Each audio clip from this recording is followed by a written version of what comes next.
कारगिल युद्ध पाकिस्तान की ओर से भारत को दिया गया वो जख्म है जो शायद ही कभी भर पाए।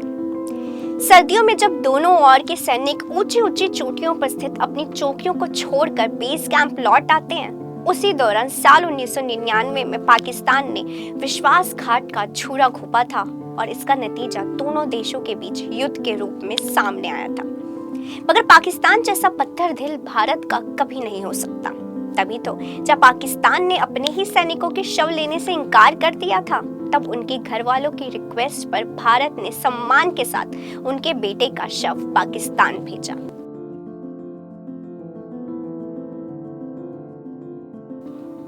आइए आपको सुनाते हैं उसी इंडियन ब्रिगेडियर की स्टोरी जिसने किया ये नेक काम।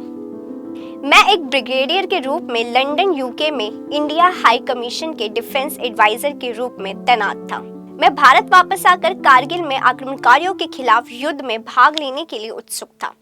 हालांकि शायद मेरी किस्मत में कुछ और था और मैं कारगिल युद्ध के दौरान लंदन में ही रहा। मैं ब्रिटेन में युद्ध प्रयासों के कोऑर्डिनेटिंग में व्यस्त था, जिसमें बहुत से डिप्लोमेटिक और मिलिट्री लॉजिस्टिक सपोर्ट वर्क शामिल थे जो अपने चरम पर पहुंच गए थे।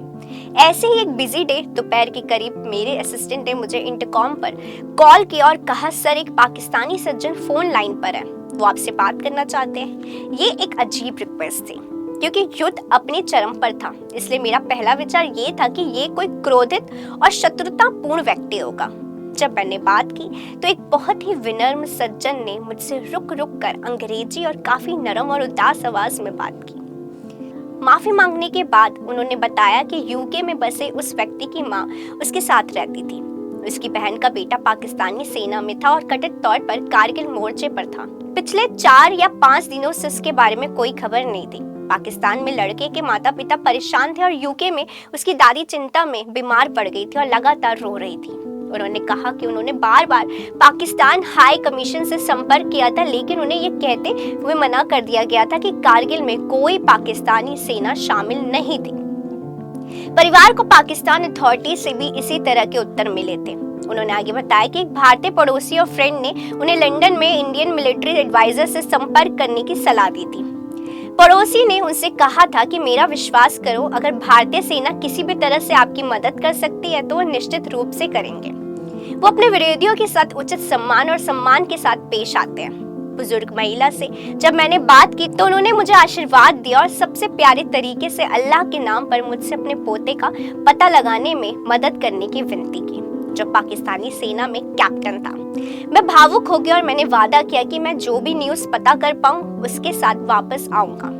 मैं लंदन में मिलिट्री एडवाइजर के रूप में अपने कर्तव्यों का पालन करते हुए नई दिल्ली में आर्मी हेडक्वार्टर के साथ नियमित संपर्क में था।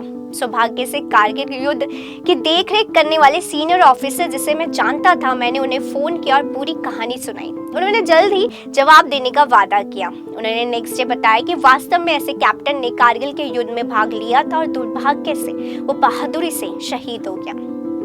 उनके पार्थिव शरीर को एक वीर सैनिक के रूप में सम्मान के साथ पाकिस्तान वापस भेज दिया गया था। अगले दिन भारी मन से मैंने उस पाकिस्तानी सज्जन का नंबर कॉल किया। सांत्वना भरे शब्दों के बाद मैंने उन्हें बताया कि दुर्भाग्य से उनके पोते का भी वही हर्ष हुआ है जो युद्ध के दौरान कई सैनिक का होता है। उन्होंने टूटी हुई आवाज में मुझे आशीर्वाद दिया और लाइन कट गई।